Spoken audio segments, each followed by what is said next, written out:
ఆంధ్రప్రదేశ్లో political pulse ఏంటి అనే దాని మీద ఒక చర్చ నడుస్తుంది. కారణం ఏంటంటే ఐవీఆర్ఎస్ సర్వేలు అనేది కొత్త ఏం కాదు తెలుగుదేశం పార్టీ కూటమి ప్రభుత్వానికి. కానీ 2 ఏళ్ళు అయిపోయిన నేపథ్యంలో రేపో మాపో కేబినెట్ విస్తరణ జరగబోతోంది అని ప్రచారం జరుగుతున్న నేపథ్యంలో ఎంతవరకు ఇది కరెక్ట్ అనేది ఒక పక్క వైసీపీ చెప్తోంది చాలా వ్యతిరేకత ఉంది ప్రజల్లో కూటమి ప్రభుత్వం మీద అని. కానీ వీళ్ళు చేయించుకున్న సర్వేల్లో స్వల్ప వ్యతిరేకత అయితే ఉంది, ఆ స్థాయిలో లేదు అనేది కొన్ని వీళ్ళ సర్వేలు చెప్తున్నాయట.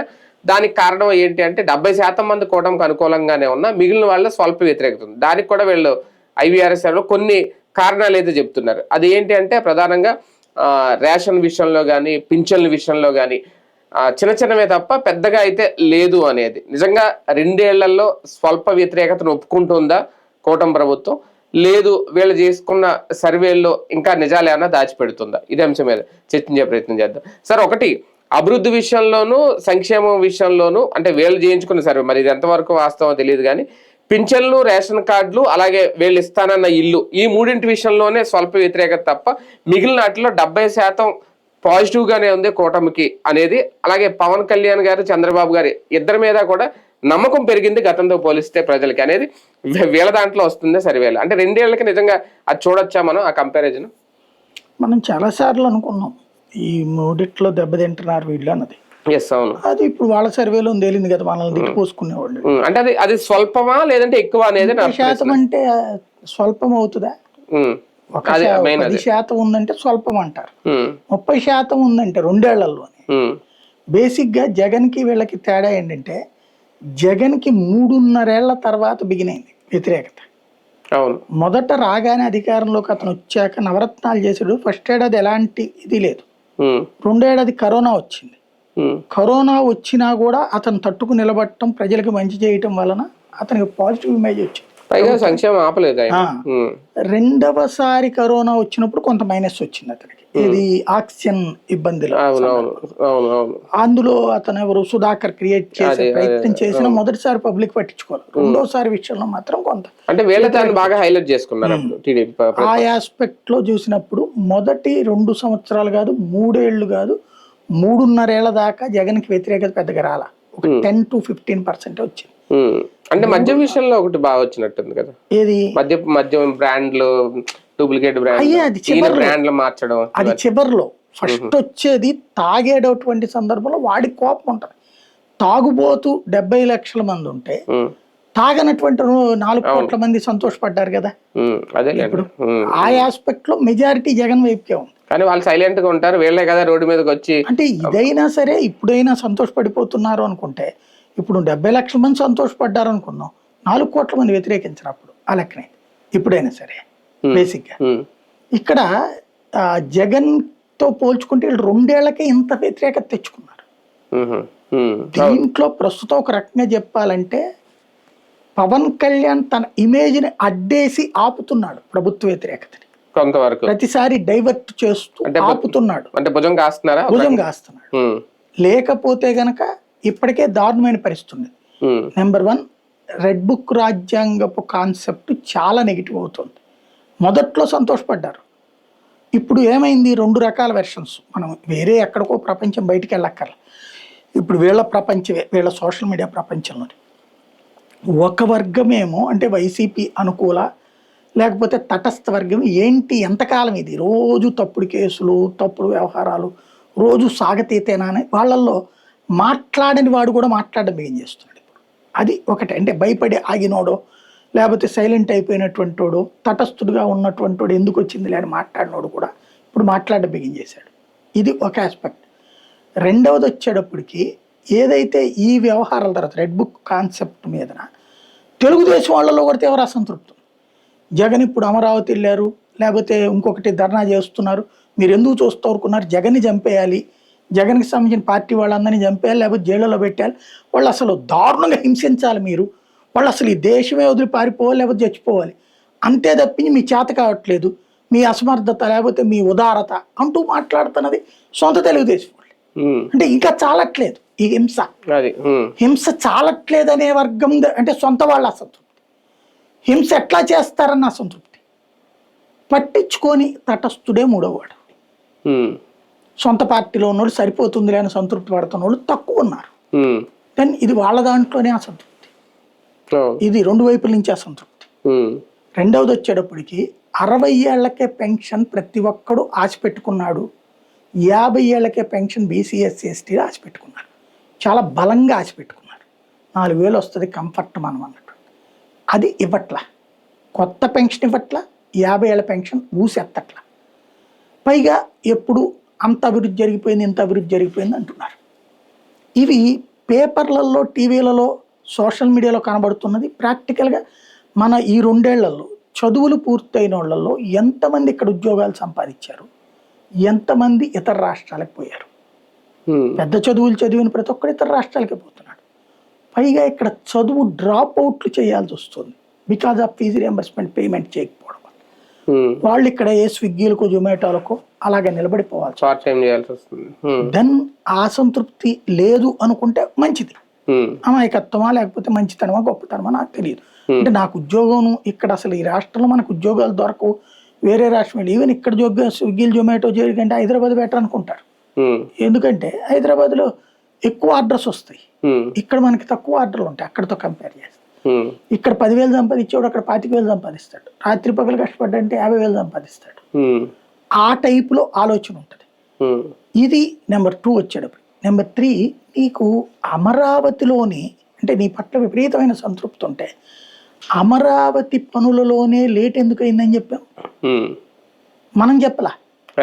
వాళ్ళ బైబుల్, ఖురాన్, భగవద్గీత అయినటువంటి ఈనాడు జ్యోతి చెప్పినాయి ఏమని, కూలీలు దొరక్క వెళ్ళిపోతున్నారు, అంటే ఏంటి, నీకు ఇక్కడ వాళ్ళు సంతృప్తిగా ఉన్నట్ట, ఎందుకు రావట్లేదు మన వాళ్ళు అనంతపురం, రాయలసీమ వాళ్ళందరూ అటు వెళ్ళారు కదా, ఉత్తరాంధ్రులు ఒరిస్సాకి పోయారు కదా, లేదా హైదరాబాద్ పోతున్నారు కదా, మన అమరావతి కదా, మన రాజధాని కదా అని ఇక్కడ కూలికి ఎందుకు రావట్లా?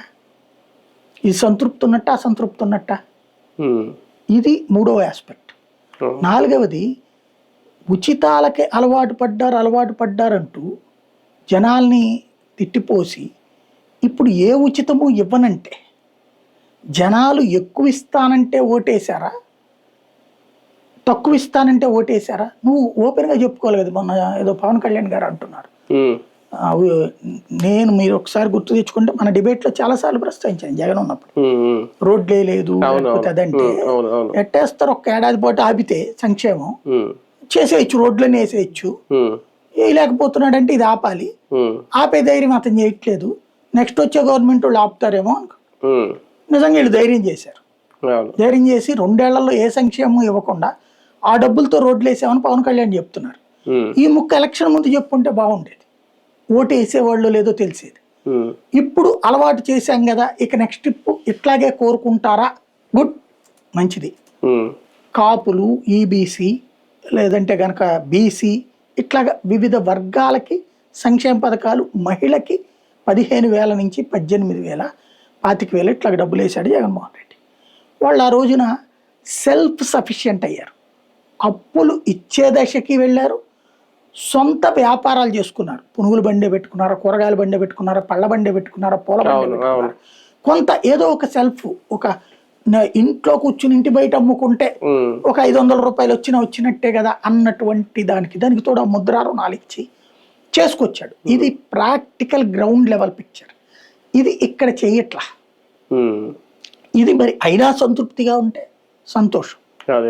ఆరోగ్యశ్రీకి హాస్పిటల్కి వెళ్తే కార్డు పుచ్చుకుని తర్వాత బయటకు వచ్చే టైంలో రాబోయే 10-15 రోజులు, ఎన్ని రోజులు డాక్టర్ గారు రెస్ట్ తీసుకోమన్నారో అన్ని రోజులకి డబ్బులు తెచ్చి వాలంటీర్ ఇచ్చిన రోజులు చూసినటువంటి వాళ్ళకి హాస్పిటల్కి వెళ్తే నువ్వు ముందు డబ్బులు తెచ్చిస్తే చేర్చుకుంటావు, వాళ్ళు ఇచ్చిన రోజును చూస్తాం, ఇవ్వట్లేదు అని చెప్తే ఇది చాలా మంచి ప్రభుత్వం, ఇలా సంతృప్తిగా ఉన్నాం మేము, అనవసరంగా జగన్ మమ్మల్ని ఇచ్చి మా ఆరోగ్యాలు బాగు చేశాడు, మా తాత ఆరోగ్యమో మా నాయనమ్మ ఆరోగ్యమో లేకపోతే మా అమ్మ ఆరోగ్యమో బాగు చేసిన దుర్మార్గుడు అనుకున్నారంటే మంచిగా సంతృప్తి. కానీ ఒకటండి, ఇక్కడ 2 ఏళ్ళ 30% వ్యతిరేకతలో ఇల్లు కానీ, పింఛన్లు కానీ, లేదంటే మెయిన్ రేషన్ కార్డు, వీటి విషయంలో ఎందుకు ఫెయిల్ అవుతుంది? ఎందుకంటే రేషన్ కార్డు ప్రతిదానికి లింక్ అవుతుంది.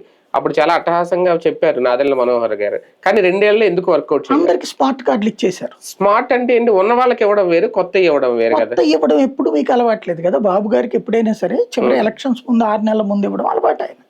కానీ జగన్మోహన్ రెడ్డి అలా జరగలేదు కదా. అవును, అది తెలిసినే ఓటేశారు కదా, అతను ఓడగొట్టారు కదా. తెలిసినే ఓడగొట్టినప్పుడు ఎవడేం చేస్తాడు? ఇప్పుడు అది జనానికి తెలియదా? ఇంతకుముందు ఇచ్చారా పింఛన్లు కొత్త? సచివాలయాల్లో కొత్త రేషన్ కార్డులు ఎప్పటికప్పుడు ఇష్యూ చేసిన పరిస్థితి. నేను అనేది జగన్మోహన్ రెడ్డి పింఛన్లు ప్రతి మొదట్లో 6 నెలలకు ఒకసారి ఇచ్చాడు, తర్వాత ఇది 3 నెలలకు ఒకసారి ఇచ్చాడు, తర్వాత 6 నెలలకు ఒకసారి ఇచ్చాడు చివరి 2 ఏళ్ళు.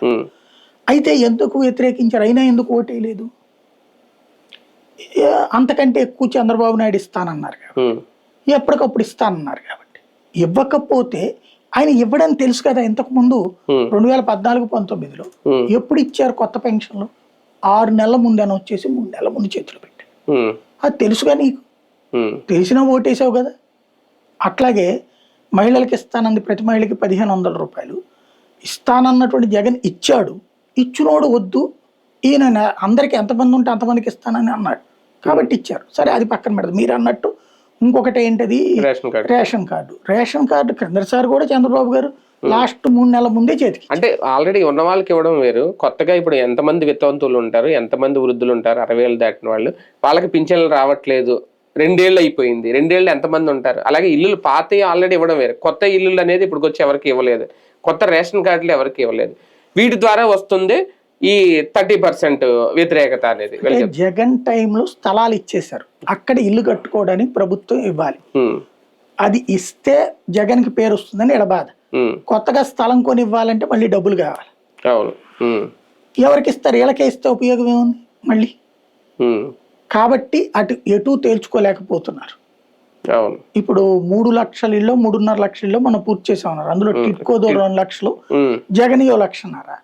ఇప్పుడు ఇంకొక 5 లక్షలేమో ఇస్తున్నారు. అదేంటి? గతంలో జగన్ చంద్రబాబు టైంలో స్టార్ట్ అయ్యి జగన్ ఆపినవి కొన్ని, జగన్ టైంలో స్టార్ట్ అయినాయి కొన్ని.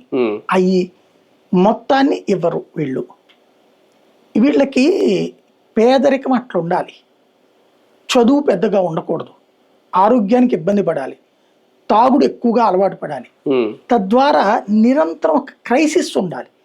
క్రైసిస్ ఉంటే కూలీ దొరుకుతాడు, క్రైసిస్ ఉంటే గుమస్తా దొరుకుతాడు, క్రైసిస్ ఉంటే డిగ్రేడ్ ఎంప్లాయీస్ దొరుకుతారు. క్రైసిస్ లేకపోతే ఎట్లా అనే వర్గం వీళ్ళ చుట్టూ ఉంటుంది. అది తెలుసు వీళ్ళకి, జనానికి.